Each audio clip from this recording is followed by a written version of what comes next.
Écoutez, on va pouvoir commencer. Bonjour à toutes et à tous, je suis Mehdi Ramdani, je dirige l'équipe éditoriale de LinkedIn. Et je suis ravi d'animer cette table ronde avec vous, Christelle, et trois élèves de Polytechnique. Alors, aujourd'hui, on va parler d'avenir, on va parler d'excellence scientifique, et on va aussi parler beaucoup de transmission, parce que Polytechnique et Orange, c'est aussi une histoire de transmission à travers un partenariat d'excellence que vous avez pu nouer. Partenariat qui s'incarne d'abord à travers le fait que vous, Christelle, vous marrainez la promotion X24. Vous allez pouvoir nous en parler. Et puis, d'une manière générale, vous avez aussi lancé en 2025 un partenariat stratégique avec deux enjeux majeurs autour de la souveraineté, que sont l'intelligence artificielle et la cybersécurité. Voilà, on va aussi pouvoir parler de ces sujets. Et puis, ce qui est important de remarquer, c'est que cette collaboration que vous avez lancée, elle est déjà très concrète, puisqu'il y a déjà des projets au sein que vous menez de manière conjointe qui, justement, visent à développer l'excellence scientifique dans un certain nombre de domaines de rupture, tels que l'informatique quantique, l'intelligence artificielle. Et puis, dernière chose, Orange accueille 16 étudiants de Polytechnique en stage, dont nous avons donc trois représentants que je vais présenter. Mathilde Garret, qui est ici, Gogdenise Karadenise et Étienne Thauvin. Alors, on va rentrer dans le vif du sujet. Je vais me tourner vers Mathilde. Toutes les conversations à Vivatech, on entend énormément parler d'intelligence artificielle qui change beaucoup de choses. Et Mathilde, vous vouliez poser une question à Christelle sur ce sujet. Oui, merci. Donc Christelle, bonjour. Mettre le micro très près parce qu'on... D'accord, merci. Et donc je me demandais, nous déjà en tant qu'étudiants et puis maintenant de stagiaires, on voit déjà comment l'intelligence artificielle a bouleversé notre quotidien à tous. Et donc je me demandais au sein de Orange, comment est-ce que ça change les métiers chez Orange? Et même selon vous, qu'est-ce qui serait un bon ingénieur d'ici 5 ans? Alors c'est vrai que l'IA modifie beaucoup tous les métiers dans l'entreprise et ce n'est que le début. Donc c'est pour ça qu'on a besoin de jeunes qui paradoxalement ont grandi avec l'IA. Je ne vais pas vous dire, mais moi quand j'étais à l'X, j'ai eu mon premier portable et on n'avait pas encore les réseaux sociaux. Donc je pense que la vie d'étudiante a bien changé en 30 ans. Et je précise au passage que Orange ne recrute pas que à l'X. Parce que je ne voudrais pas que cette table ronde se transforme dans... non, donc on adore l'école polytechnique. Vous l'avez dit, on a beaucoup de partenariats, mais il y a plein d'autres écoles aussi. Et on recrute évidemment bien au-delà de l'école polytechnique. Mais non, pour revenir sur l'impact de l'IA, évidemment, l'IA transforme tous les métiers. L'IA transforme beaucoup le monde de l'éducation, la façon dont on va apprendre. Mais ce qu'on voit, c'est qu'en fait, il faut donner des outils d'IA aux professionnels parce qu'à la fin, le métier reste l'essentiel dans la capacité à mettre de l'IA dans nos façons de travailler. Un vendeur va être enrichi par l'IA, augmenté par l'IA, on parle d'augmentation par l'IA. Évidemment, dans certaines parties de nos métiers, dans la cybersécurité, l'IA vient bouleverser par la technologie la façon d'attaquer, la façon de protéger, l'ampleur des menaces. Et donc, c'est des projets passionnants d'un point de vue technologique et intellectuel. Mais au fond, l'expérience reste absolument essentielle. La capacité à comprendre finalement où est-ce que l'IA apporte vraiment de la valeur. Parce qu'on voit aussi des cas d'usage où il ne faut pas utiliser de l'IA qui quand même consomme beaucoup, coûte de l'argent pour des choses que l'humain fait très très bien. Voilà, donc, et ça c'est du recul et c'est l'expérience métier. Donc un ingénieur va devoir aujourd'hui avoir sa spécialité. Mais je pense qu'aujourd'hui les jeunes sortent tous d'école, quel que soit le niveau, en ayant beaucoup plus la capacité et l'habitude d'utiliser l'IA que les plus seniors, on va dire, dont je fais partie. D'accord, merci. Alors, qui dit IA dit évidemment données, et données, c'est sécurité, c'est une sorte d'enjeu de souveraineté. Gogdenise voulait vous poser une question sur ce sujet de la sécurité. Alors oui, effectivement, dans un monde aujourd'hui où la donnée est un actif ultra stratégique, comment des groupes comme Orange arrivent à garantir une confiance auprès des entreprises et administrations qui demandent aujourd'hui évidemment toujours plus de performance, de connectivité? Merci. Oui, alors d'abord la donnée évidemment elle est clé et puis dans une entreprise comme Orange, Il y a les données qui sont vos données. Et aujourd'hui, votre rapport à Orange, il est dans la confiance. C'est-à-dire que la confiance, pour nous, est la valeur essentielle qui est au cœur de notre plan stratégique. Parce que le jour où nos clients, entreprises, consommateurs, s'il y a ce doute sur la confiance que vous pouvez avoir en Orange pour protéger vos données privées, pour respecter la loi, pour vous permettre à vous-même de piloter vos données et ce que vous permettez ou pas à des entreprises de faire avec vos données, là on est sur quelque chose qui est essentiel. Donc pour nous c'est essentiel. Évidemment sur le sujet des données, ensuite on a des métadonnées. Il y a des choses d'ailleurs qu'on a beaucoup fait pendant le Covid. On a utilisé les données de trafic dans nos réseaux pour aider les collectivités, les dirigeants à comprendre les flux de population. Et on a vu, hein, les gens qui étaient dans les grandes villes se sont tous déplacés vers les résidences secondaires. Et ça, on en a fait derrière des solutions qu'on commercialise dans notre activité de B2B. On a d'autres types de données, évidemment la cybersécurité, la compréhension de la menace. On observe les réseaux et on voit les menaces arriver. Et comme on opère, évidemment, pas que en France, mais dans beaucoup de géographies, c'est des sujets sur lesquels on travaille. Donc il y a beaucoup de types de données et on fait bien la différence, évidemment, entre ce qui est données privées et ce qui est donné métadonnées. Et ensuite, ça ne nous empêche pas de travailler évidemment sur de la donnée anonymisée, que ce soit dans le domaine la santé, la sécurité, la cybersécurité, j'en ai parlé. Rendre efficace nos réseaux, c'est quelque chose on utilise tous les jours des données. Mais c'est beaucoup de travail dans une entreprise comme Orange pour faire en sorte que ces données soient organisées. On appelle ça la démocratie de la donnée, qu'elle soit organisée, labellisée de la même façon dans tous les pays où on opère. Et ça, c'est du travail qui nécessite beaucoup d'investissement en temps, en ressources, pour faire tout ce travail, pour utiliser la taille critique qu'on a quand est né Orange. L'actualité est marquée par des sujets de souveraineté qui sont extrêmement prégnants. Comment est-ce qu'Orange se positionne sur la question de souveraineté européenne dans le contexte actuel ? J'étais juste avant là, dans une table ronde sur le sujet où j'ai repris ce que j'avais dit, mais mot pour mot, il y a un an. Donc l'année dernière, j'ai fait une keynote à Vivatech dans laquelle j'ai parlé de ce sujet-là. Alors là, on en parle un peu plus parce qu'il y a eu, voilà, on a parlé de mythos, mais enfin, il y a eu quand même beaucoup d'autres éléments avant. Nous, dans notre industrie, d'abord, les sujets de souveraineté, c'est des sujets d'abord de nation. Et quand nous, on opère, quand on va au Sénégal, en Côte d'Ivoire, au Burkina Faso, la priorité des dirigeants dans ces pays-là, quand on parle de souveraineté, c'est d'abord l'alimentation, c'est l'accès à l'énergie. Et bien sûr, après, on peut parler de souveraineté technologique, mais on pense pas. La souveraineté, c'est une notion qui est beaucoup plus large que quand on parle que de technologie. Alors évidemment, l'IA, et quelque part, l'Europe a pris conscience de sa grande dépendance à des technologies non européennes. Donc il n'est pas trop tard, c'est bien. Et si j'ai envie de dire, malheureusement, si les différentes crises nous aident à prendre conscience et à infléchir les positions, c'est une bonne chose. Et bien sûr, nous, Orange, on fait le pari. Ça fait très longtemps qu'on investit pour accompagner des startups, pour travailler bien sûr avec les grandes entreprises de technologie mondiale, parce qu'on n'a pas envie. La souveraineté, ça doit certainement pas être mettre des barrières aux frontières, parce que la science, elle progresse aussi par l'échange et la diversité. Mais il faut aussi être conscient que dans certains domaines, il faut faire des choix, il faut assumer qu'on ne peut pas ne pas aider des technologies européennes. Et on vit dans un monde où, malheureusement, le rapport de force est devenu une façon de collaborer. La paix n'est pas une garantie. Et donc, les enjeux de sécurité sont des attentes fortes des citoyens, des dirigeants. Et donc, on a ce rôle à jouer aussi. Et donc, c'est pour ça que, évidemment, dans certains domaines, quand on parle de cybersécurité, la cybersécurité, il y a beaucoup de collaboration entre grandes entreprises de toutes les nations, hein, autant la Chine, les États-Unis que l'Europe. Mais ensuite, dans la mise en œuvre, c'est des sujets de géopolitique. Et donc, forcément, il y a des choix à faire. Après, nous, on obéit. De toute façon, on applique les règles qui nous sont imposées. Donc, il y a certaines technologies pour lesquelles, en Europe, l'Europe a banni des technologies chinoises dans certains domaines, dans la 5G, par exemple. Et puis, dans certains autres domaines, on voit que c'est d'autres que les Européens qui décident pour eux-mêmes. Et en fait, c'est ça.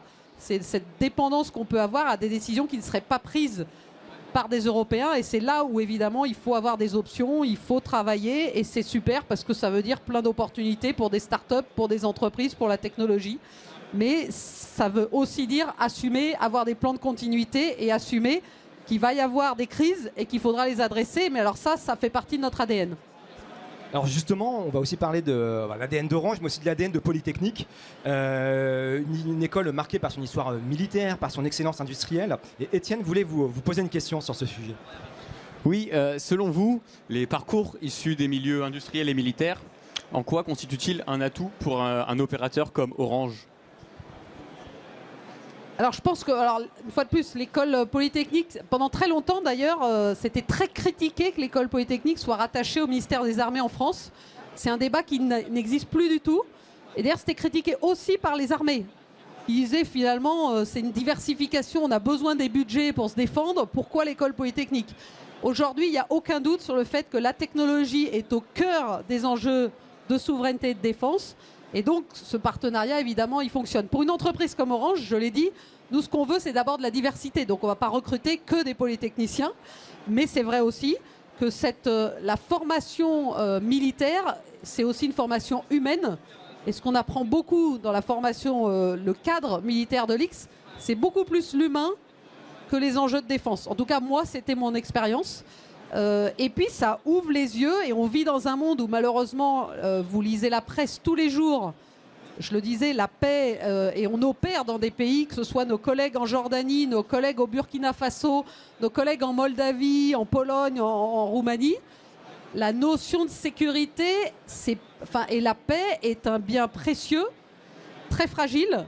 Et donc avoir cette conscience-là, pour mieux engager, mieux partager, mieux dialoguer aussi, parce que finalement le dialogue est quand même la meilleure façon de faire retomber la pression.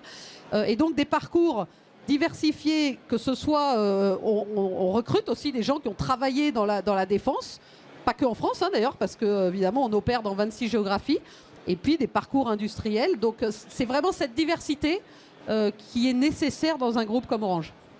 Merci. Justement, sur la diversité, Mathilde avait une question spécifique à vous poser.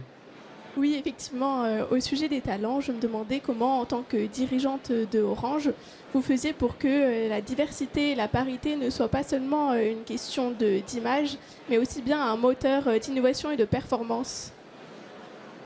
Alors comment on fait on ne fait pas que de tenir des discours et dire c'est bien, il faut le faire. On mesure et on met des objectifs. Et donc une entreprise, c'est plus facile que de diriger un pays. Une entreprise, quand vous avez, c'est pas une démocratie. Et donc il y a des objectifs. Et quand vous prenez des objectifs sur la diversité, c'est en plus des sujets auxquels les collaborateurs sont très attachés, parce que justement, les talents, que ce soit la diversité homme-femme ou la diversité de passeport ou d'origine sociale, en fait, ce qu'on veut dans une entreprise, c'est s'assurer que tous les talents ont la même chance. Et que quelque part, parce que selon l'endroit où vous êtes né, ça ne va pas déterminer votre parcours et votre capacité à avoir les mêmes chances que celui qui serait né à Palaiseau et qui aurait fait l'école polytechnique. Donc ça, c'est important dans une entreprise, parce qu'une entreprise, c'est des hommes et des femmes. On veut les meilleurs talents, on veut attirer les meilleurs talents, on veut promouvoir les meilleurs talents, et on veut avoir des débats. Et avoir des débats dans une entreprise, c'est prendre les meilleures décisions. Et avoir des débats, ça ne se fait pas si vous avez tous grandi dans le même village, été à la même école, travaillé dans la même entreprise. Et donc avoir des diversités d'opinions, c'est très important. Donc on prend des objectifs, en particulier sur la diversité homme-femme, de promouvoir cette diversité avec des objectifs. 35% de femmes dans les métiers, dans le leadership, 25% de femmes dans les métiers techniques, quel que soit l'endroit dans l'entreprise. Et là, on a du mal, parce que dans certains parcours, on part de beaucoup plus bas, et dans les écoles, on a parfois du mal. Mais on mesure, on se fixe des objectifs, et puis on en parle pour que ce ne soit pas un tabou. Sur le sujet de la diversité, on sait que, par exemple, l'entraînement des algorithmes peut être biaisé par le fait d'avoir des équipes qui sont trop homogènes. Est-ce que c'est quelque chose auquel vous êtes aussi vous confronté chez Orange ? Alors moi, j'adore quand on a peur de l'IA biaisée dans les algorithmes. L'humain est bourré de biais. Une entreprise a des biais de fonctionnement, et on a tous des biais. On a des biais qui sont liés à l'environnement dans lequel on a grandi, l'environnement dans lequel on opère, la culture, le pays dans lequel on opère.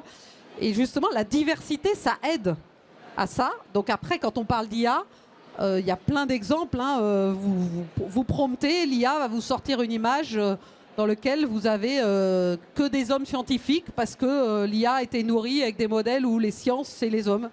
Et donc après, il faut enrichir, il faut détecter, il faut apprendre à prompter. Enfin après, c'est là où il faut utiliser les outils, connaître, détecter. Donc nous, on a à la fois des cadres, des règles qu'on s'applique. Et puis, c'est là où l'humain doit rester vigilant dans l'usage de l'IA. Mais j'ai envie de dire, l'IA aura les biais de l'humain.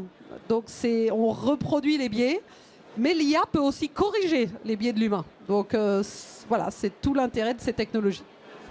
Pour notre dernière séquence, on voulait vous proposer de répondre à des questions un peu plus personnelles que vont vous poser les étudiants. Ils vont vous cuisiner avec chacun une question. Je commence par vous, Gog Denise. Christelle Heidemann, vous avez occupé dans votre carrière des postes à haute responsabilité très rapidement. Je me demandais, est-ce qu'il y a un moment décisif dans votre vie où vous vous êtes dit « je peux occuper la direction d'un groupe comme Orange » Très très tard. Hein. Très très tard. C'est plutôt d'autres personnes qui m'ont vu dans ces jobs-là à ma place. Non, mais après, vous avez tous des parcours, des expériences. Moi, j'en faisais pas une fin en soi.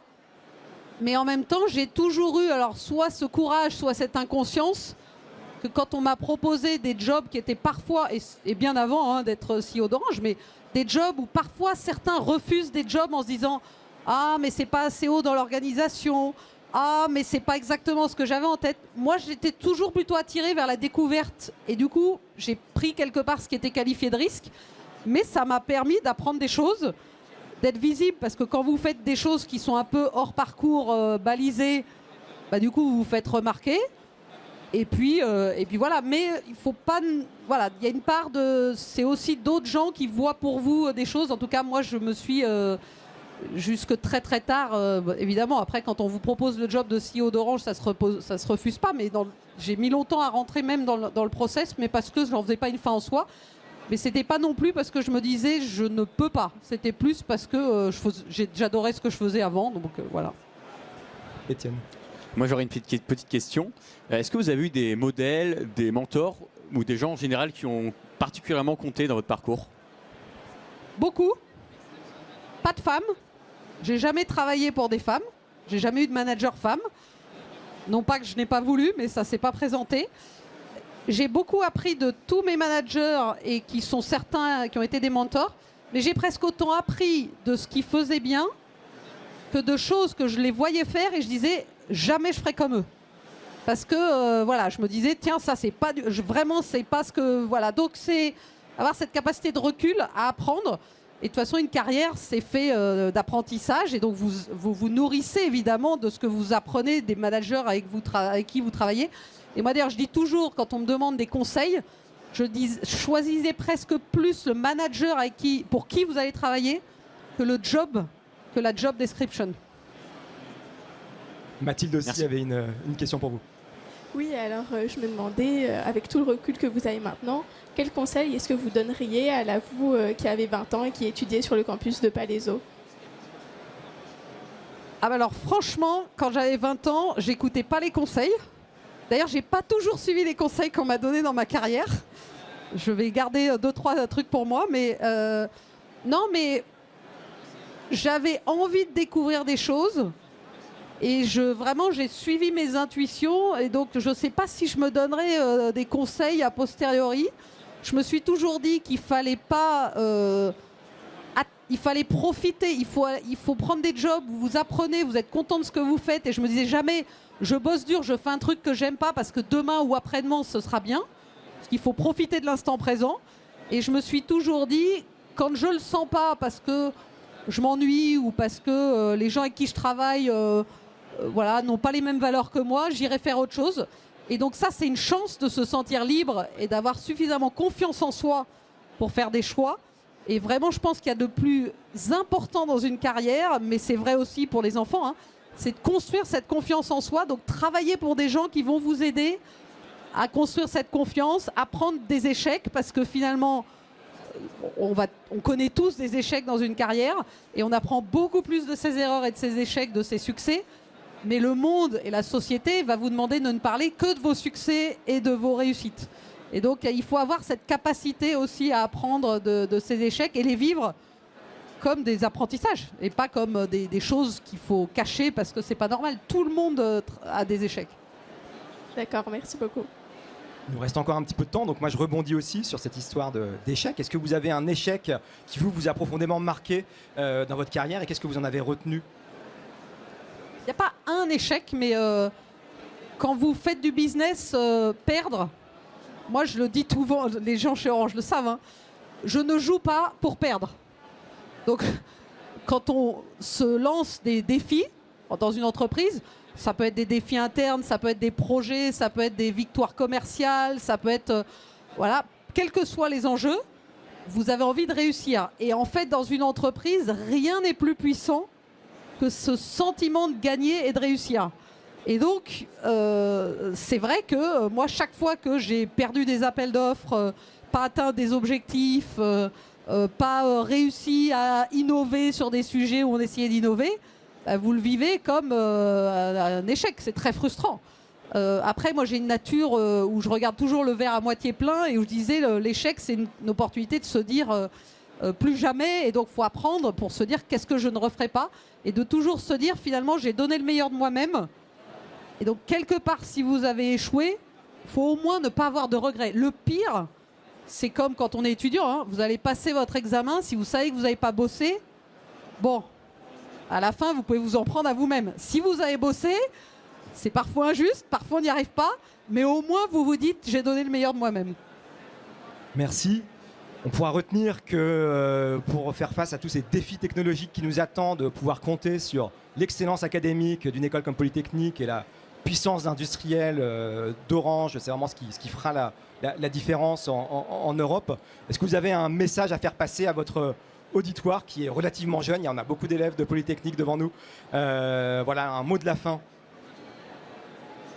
Venez travailler chez Orange, hein. Franchement, c'est la meilleure boîte, on fait plein de choses, il y a des talents et en plus, il y a des jeunes qui nous rejoignent et on reste en contact après avec ceux qui quittent parfois l'entreprise parce qu'une entreprise, c'est parfois aussi une école où vous apprenez des choses et vous allez ensuite essaimer.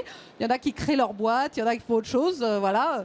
Si en plus vous avez envie de travailler en Afrique, le continent de demain, alors là, venez vraiment chez Orange. Merci Christelle, merci à vous.